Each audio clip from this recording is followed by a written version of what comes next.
The Yellow Wallpaper by Charlotte Perkins Gilman.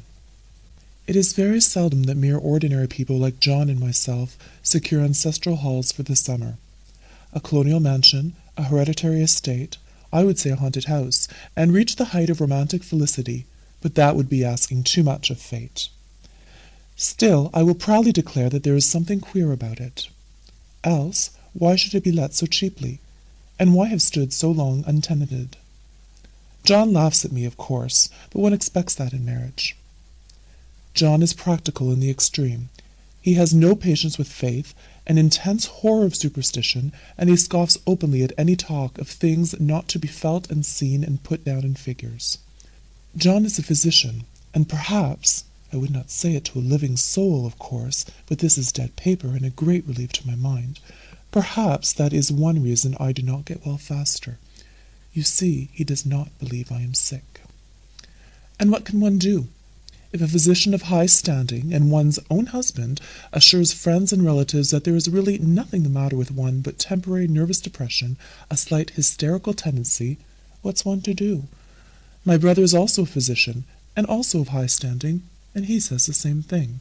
So I take phosphates or phosphites, whichever it is, and tonics, and journeys, and air, and exercise, and am absolutely forbidden to work until I am well again. Personally, I disagree with their ideas. Personally, I believe that congenial work with excitement and change would do me good. But what is one to do? I did write for a while in spite of them, but it does exhaust me a good deal, having to be so sly about it, or else meet with heavy opposition. I sometimes fancy that my condition, if I had less opposition and more society and stimulus. But John says the very worst thing I can do is to think about my condition, and I confess it always makes me feel bad. So I will let it alone and talk about the house. The most beautiful place. It is quite alone, standing well back from the road, quite 3 miles from the village. It makes me think of English places that you read about, for there are hedges and walls and gates that lock, and lots of separate little houses for the gardeners and people. There is a delicious garden. I never saw such a garden, large and shady, full of box-bordered paths, and lined with long, grape-covered arbors with seats under them. There were greenhouses, too, but they are all broken now. There was some legal trouble, I believe, something about the heirs and co-heirs. Anyhow, the place has been empty for years. That spoils my ghostliness, I'm afraid, but I don't care. There's something strange about the house. I can feel it. I even said so to John one moonlight evening, but he said what I felt was a draught and shut the window. I get unreasonably angry with John sometimes. I'm sure I never used to be so sensitive. I think it's due to this nervous condition. But John says if I feel so, I shall neglect proper self-control, so I take pains to control myself, before him at least, and that makes me very tired. I don't like our room a bit. I wanted one downstairs that opened on the piazza and had roses all over the window and such pretty old-fashioned chintz hangings, but John would not hear of it. He said there was only one window, and not room for 2 beds, and no near room for him if he took another. He is very careful and loving, and hardly lets me stir without special direction. I have a scheduled prescription for each hour in the day. He takes all care for me, and so I feel basely ungrateful not to value it more. He said when we came here solely on my account that I was to have perfect rest and all the air I could get. Your exercise depends on your strength, my dear, said he, and your food somewhat on your appetite, but air you can absorb all the time. So we took the nursery at the top of the house. It is a big, airy room, the whole floor nearly, with windows that look all ways, and air and sunshine galore. It was nursery first, and then playroom and gymnasium, I should judge, for the windows are barred for little children, and there are rings and things in the walls. The paint and paper look as if a boys' school had used it. It is stripped off, the paper, in great patches all around the head of my bed, about as far as I can reach, and in a great place on the other side of the room low down. I never saw worse paper in my life. One of those sprawling, flamboyant patterns committing every artistic sin. It is dull enough to confuse the eye in following, pronounced enough to constantly irritate and provoke study, and when you follow the lame, uncertain curves for a little distance, they suddenly commit suicide, plunge off at outrageous angles, destroy themselves in unheard-of contradictions. The color is repellent, almost revolting, a smouldering, unclean yellow, strangely faded by the slow-turning sunlight. It is a dull yet lurid orange in some places, a silky sulphur tint in others. No wonder the children hated it. I should hate it myself if I had to live in this room long. There comes John, and I must put this away. He hates to have me write a word. We have been here 2 weeks, and I haven't felt like writing before since that first day. I'm sitting by the window now, up in this atrocious nursery, and there is nothing to hinder my writing as much as I please, save lack of strength. John is away all day, and even some nights when his cases are serious. I am glad my case is not serious, but those nervous troubles are dreadfully depressing. John does not know how much I really suffer. He knows there is no reason to suffer, and that satisfies him. Of course it is only nervousness. It does weigh on me so not to do my duty in any way. I meant to be such a help to John, such a real rest and comfort, and here I am a comparative burden already. Nobody would believe what an effort it is to do what little I am able, to dress and entertain and other things. It is fortunate that Mary is so good with the baby, such a dear baby, and yet I cannot be with him. It makes me so nervous. I suppose John was never nervous in his life. He laughs at me so about this wallpaper. At first he meant to repaper the room, but afterwards he said I was letting it get the better of me, and that nothing was worse for a nervous patient than to give way to such fancies. He said that after the wallpaper was changed it would be the heavy bedstead, then the barred windows, and then that gate at the head of the stairs, and so on. You know the place is doing you good, he said, and really, dear, I don't care to renovate the house just for a 3 months' rental. Then do let us go downstairs, I said. There's such pretty rooms there. Then he took me in his arms and called me a blessed little goose, and said he would go down to the cellar if I wished, and have it whitewashed into the bargain. But he is right enough about the beds and windows and things. It is an airy and comfortable room as any one need wish, and of course I would not be so silly as to make him uncomfortable just for a whim. I'm really getting quite fond of the big room, all but that horrid wallpaper. Out of one window I can see the garden, those mysterious deep-shaded arbors, the riotous old-fashioned flowers, and bushes and gnarly trees. Out of another I get a lovely view of the bay and a little private wharf belonging to the estate. There is a beautiful shaded lane that runs down there from the house. I always fancy I see people walking in these numerous paths and arbors, but John has cautioned me not to give way to fancy in the least. He says that with my imaginative power and habit of story-making, a nervous weakness like mine is sure to lead to all manner of excited fancies, and that I ought to try to use my will and good sense to check the tendency. So I try. I think sometimes that if I were only well enough to write a little more, it would relieve the press of ideas and rest me. But I find I get pretty tired when I try. It is so discouraging not to have any advice and companionship about my work. When I get really well, John says we will ask Cousin Henry and Julia down for a long visit, but he says he would as soon put fireworks in my pillowcase as to let me have those stimulating people about now. I wish I could get well faster. But I must not think about that. This paper looks to me as if it knew what a vicious influence it had. There is a recurrent spot where the pattern lolls like a broken neck, and 2 bulbous eyes stare at you upside down. I get positively angry with the impertinence of it and the everlastingness. Up and down and sideways they crawl, and those absurd, unblinking eyes are everywhere. There's one place where 2 barrettes didn't match, and the eyes go all up and down the line, one a little higher than the other. I never saw so much expression in an inanimate thing before, and we all know how much expression they have. I used to lie awake as a child and get more entertainment and terror out of blank walls and plain furniture than most children could find in a toy store.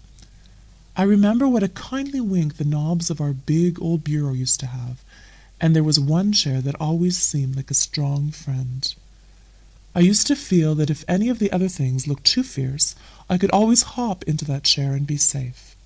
The furniture in this room is no worse than inharmonious, however, for we had to bring it all from downstairs. I suppose when this was used as a playroom, they had to take the nursery things out, and no wonder. I never saw such ravages as the children have made here. The wallpaper, as I said before, is torn off in spots, and it sticketh closer than a brother. They must have had perseverance as well as hatred. Then the floor is scratched and gouged and splintered. The plaster itself is dug out here and there, and this great heavy bed, which is all we found in the room, looks as if it had been through the wars. But I don't mind it a bit. Only the paper.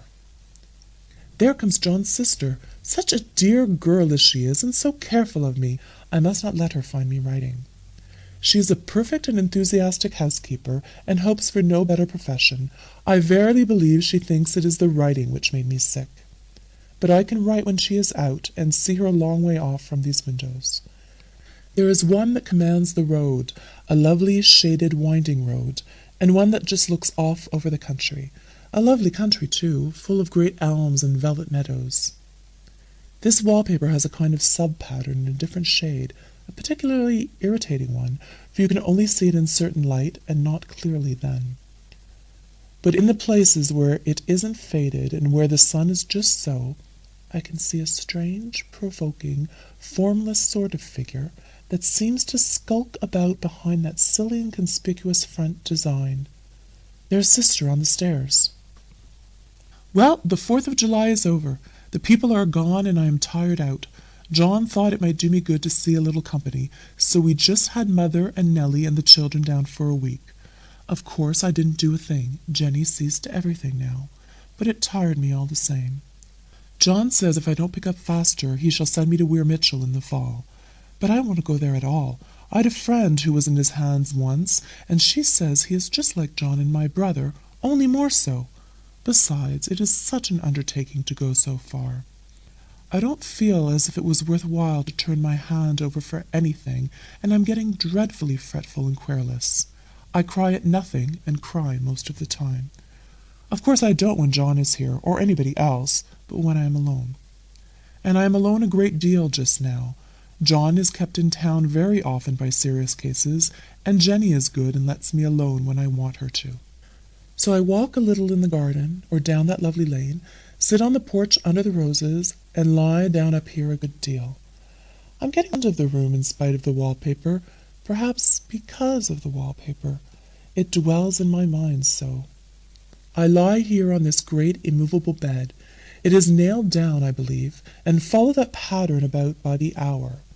It is as good as gymnastics, I assure you. I start, we'll say, at the bottom, down in the corner over there where it has not been touched, and I determine for the 1000th time that I will follow that pointless pattern to some sort of conclusion.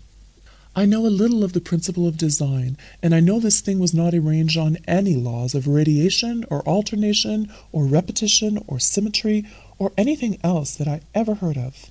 It is repeated, of course, by the breaths, but not otherwise. Looked at in one way, each breath stands alone, the bloated curves and flourishes, a kind of debased Romanesque with delirium tremens, go waddling up and down in isolated columns of fatuity. But, on the other hand, they connect diagonally, and the sprawling outlines run off in great slanting waves of optic horror, like a lot of wallowing seaweeds in full chase. The whole thing goes horizontally, too, at least it seems so, and I exhaust myself in trying to distinguish the order of its going in that direction. They have used a horizontal breadth for a frieze, and that adds wonderfully to the confusion. There is one end of the room where it is almost intact, and there, when the cross-lights fade and the low sun shines directly upon it, I can almost fancy radiation after all. The interminable grotesques seem to form around a common center and rush off in headlong plunges of equal distraction. It makes me tired to follow it. I will take a nap, I guess. I don't know why I should write this. I don't want to. I don't feel able. And I know John would think it absurd, but I must say what I feel and think in some way. It is such a relief. But the effort is getting to be greater than the relief. Half the time now I'm awfully lazy and lie down ever so much. John says I mustn't lose my strength and has me take cod-liver oil and lots of tonics and things, to say nothing of ale and wine and rare meat. Dear John, he loves me very dearly and hates to have me sick. I tried to have a real, earnest, reasonable talk with him the other day and tell him how I wish he would let me go and make a visit to Cousin Henry and Julia. But he said I wasn't able to go, nor able to stand it after I got there, and I did not make out a very good case for myself, for I was crying before I'd finished. It is getting to be a great effort for me to think straight. Just this nervous weakness, I suppose. And dear John gathered me up in his arms and just carried me upstairs and laid me on the bed and sat by me and read to me till it tired my head. He said I was his darling and his comfort and all he had, and that I must take care of myself for his sake and keep well. He says no one but myself can help me out of it, that I must use my will and self-control and not let any silly fancies run away with me. There's one comfort. The baby is well and happy and does not have to occupy this nursery with the horrid wallpaper. If we had not used it, that blessed child would have. What a fortunate escape! Why, I wouldn't have a child of mine, an impressionable little thing, live in such a room for worlds. I never thought of it before, but it is lucky that John kept me here after all. I can stand it so much easier than a baby, you see. Of course, I never mention it to them any more. I am too wise, but I keep watch of it all the same. There are things in that paper that nobody knows but me or ever will. Behind that outside pattern, the dim shapes get clearer every day. It is always the same shape, only very numerous. And it is like a woman stooping down and creeping about behind that pattern. I don't like it a bit. I wonder, I begin to think, I wish John would take me away from here. It is so hard to talk with John about my case, because he is so wise and because he loves me so. But I tried it last night. It was moonlight. The moon shines in all around, just as the sun does. I hate to see it sometimes. It creeps so slowly, and always comes in by one window or another. John was asleep, and I hated to waken him, so I kept still and watched the moonlight on that undulating wallpaper till I felt creepy. The faint figure behind seemed to shake the pattern, just as if she wanted to get out. I got up softly and went to feel and see if the paper did move, and when I came back John was awake. "What is it, little girl?" he said. "Don't go walking about like that. You'll get cold." I thought it was a good time to talk, so I told him that I really was not gaining here, and that I wished he would take me away. "Why, darling," said he, "our lease will be up in 3 weeks, and I can't see how to leave before. The repairs are not done at home, and I cannot possibly leave town just now. Of course, if you were in any danger, I could and would, but you really are better, dear, whether you can see it or not. I am a doctor, dear, and I know. You are gaining flesh and color. Your appetite is better. I feel really much easier about you." "I don't weigh a bit more," said I, "nor as much, and my appetite may be better in the evening when you are here, but it is worse in the morning when you are away." "Bless her little heart," said he with a big hug. "She shall be as sick as she pleases. But now let's improve the shining hours by going to sleep, and talk about it in the morning." "And you won't go away?" I asked gloomily. "Why, how can I, dear? It is only 3 weeks more, and then we will take a nice little trip of a few days, while Jenny is getting the house ready. Really, dear, you are better." "Better in body, perhaps," I began, and stopped short, for he sat up straight and looked at me with such a stern, reproachful look that I could not say another word. "My darling," said he, "I beg of you, for my sake and for our child's sake as well as for your own, that you will never for one instant let that idea enter your mind.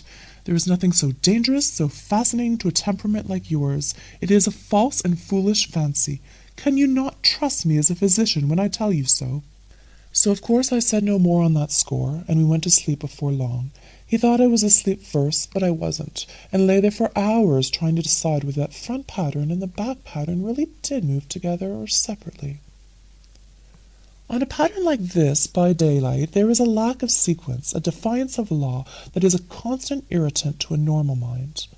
The color is hideous enough, and unreliable enough, and infuriating enough, but the pattern is torturing. You think you've mastered it, but just as you will get under way in following, it turns a back somersault, and there you are. It slaps you in the face, knocks you down, and tramples upon you. It is like a bad dream. The outside pattern is a florid arabesque, reminding one of a fungus. If you can imagine a toadstool in joints, an interminable string of toadstools, budding and sprouting in endless convolutions, why, that is something like it. That is, sometimes. There is one marked peculiarity about this paper, a thing no one seems to notice but myself, and that is that it changes as the light changes. When the sun shoots in through the east window, I always watch for that first long, straight ray. It changes so quickly that I never can quite believe it. That is why I watch it always. By moonlight, the moon shines in all night when there is a moon. I wouldn't know it was the same paper. At night, in any kind of light, in twilight, candlelight, lamplight, and worst of all by moonlight, it becomes bars, the outside pattern, I mean, and the woman behind it is as plain as can be.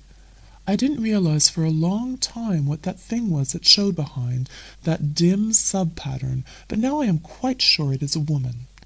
By daylight she is subdued, quiet. I fancy it is the pattern that keeps her so still. It is so puzzling. It keeps me quiet by the hour. I lie down ever so much now. John says it is good for me, and to sleep all I can. Indeed, he started the habit by making me lie down for an hour after each meal. It is a very bad habit, I am convinced, for you see, I don't sleep. And that cultivates deceit, for I don't tell him I'm awake. Oh, no. The fact is, I am getting a little afraid of John. He seems very queer sometimes, and even Jenny has an inexplicable look. It strikes me occasionally, just as a scientific hypothesis, that perhaps it is the paper. I have watched John when he did not know I was looking, and come into the room suddenly on the most innocent excuses, and I've caught him several times looking at the paper. And Jenny too. I caught Jenny with her hand on it once.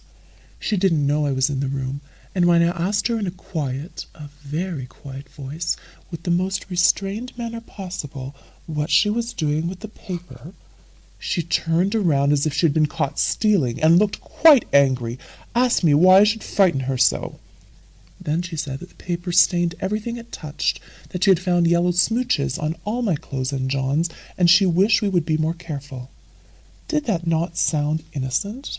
But I know she was studying that pattern, and I am determined that nobody shall find it out but myself. Life is very much more exciting now than it used to be. You see, I have something more to expect, to look forward to watch. I really do eat better, and am more quiet than I was. John is so pleased to see me improve. He laughed a little the other day, and said I seemed to be flourishing in spite of my wallpaper. I turned it off with a laugh. I had no intention of telling him it was because of the wallpaper. He would make fun of me. He might even want to take me away. I don't want to leave now until I have found it out. There is a week more, and I think that will be enough. I'm feeling ever so much better. I don't sleep much at night, for it is so interesting to watch developments, but I sleep a good deal in the daytime. In the daytime it is tiresome and perplexing. There are always new shoots on the fungus, and new shades of yellow all over it. I cannot keep count of them, though I have tried conscientiously. It is the strangest yellow, that wallpaper. It makes me think of all the yellow things I ever saw, not beautiful ones like buttercups, but old, foul, bad yellow things. But there is something else about that wallpaper, the smell. I noticed it the moment we came into the room, but with so much air and sun it was not bad. Now that we have had a week of fog and rain, and whether the windows are open or not, the smell is here. It creeps all over the house. I find it hovering in the dining room, skulking in the parlor, hiding in the hall, lying in wait for me on the stairs. It gets into my hair.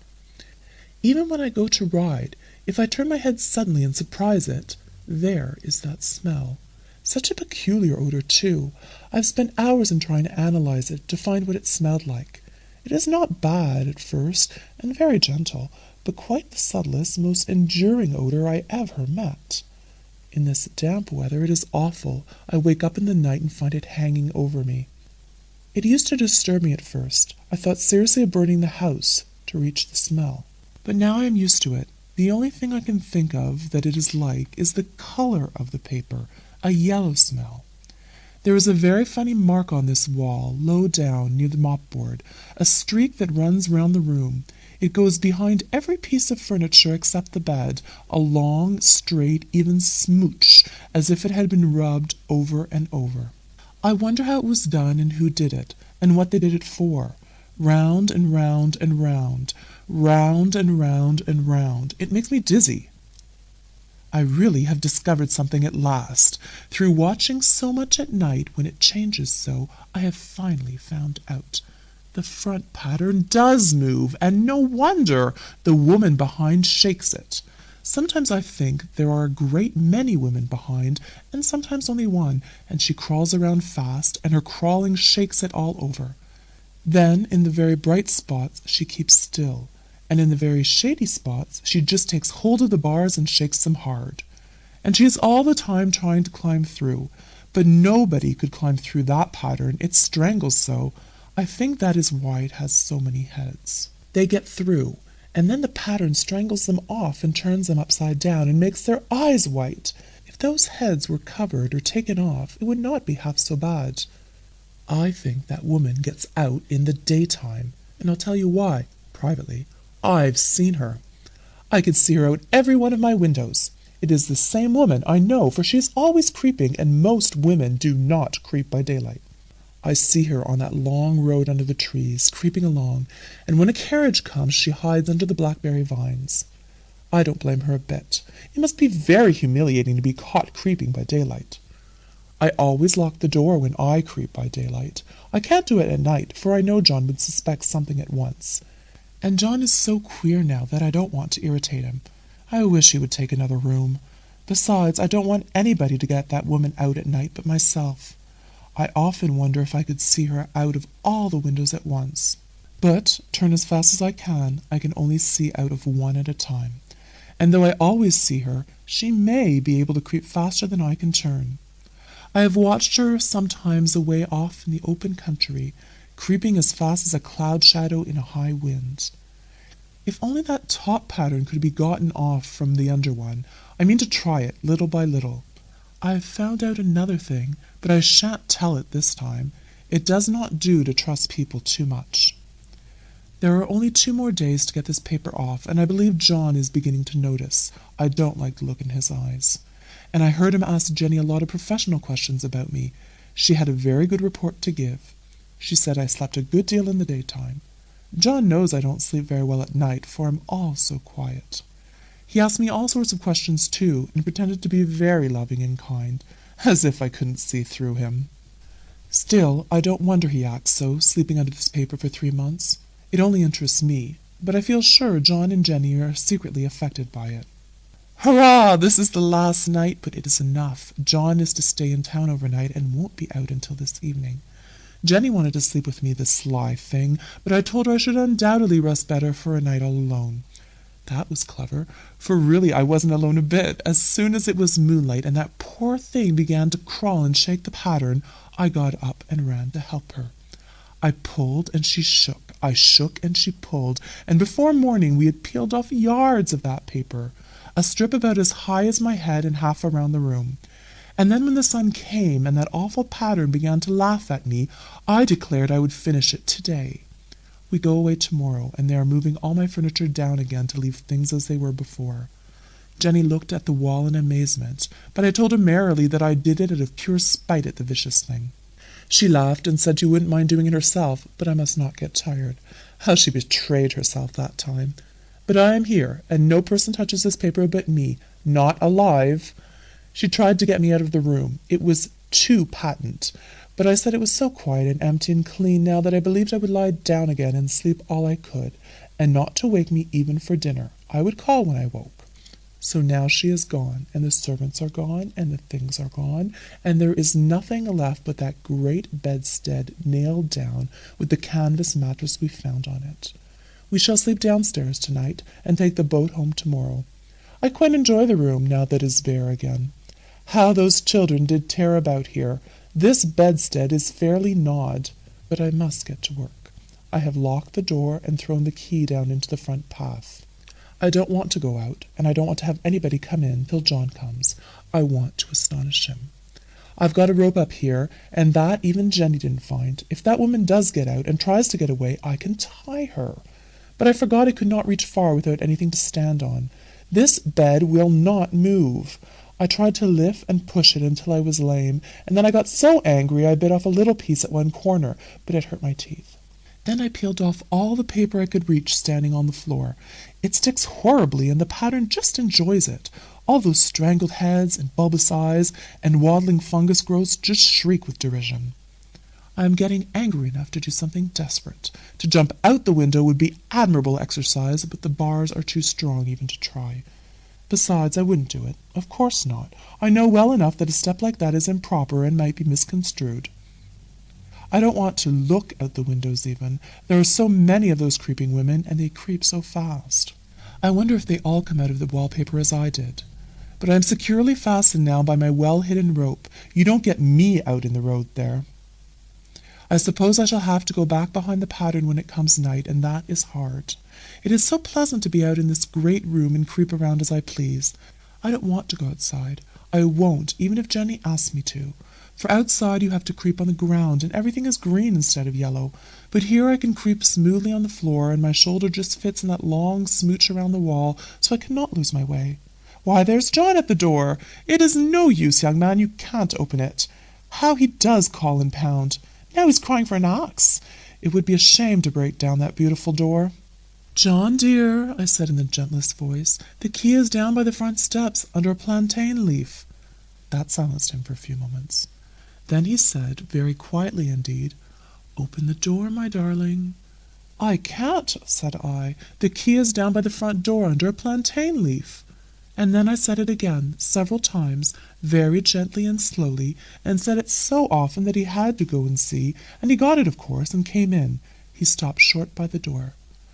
"What is the matter?" he cried. "For God's sakes, what are you doing?" I just kept on creeping just the same, but I looked at him over my shoulder. "I've got out at last," said I, "in spite of you and Jane, and I've pulled off most of the paper, so you can't put me back. Now why should that man have fainted? But he did, and right across my path by the wall, so that I had to creep over him every time."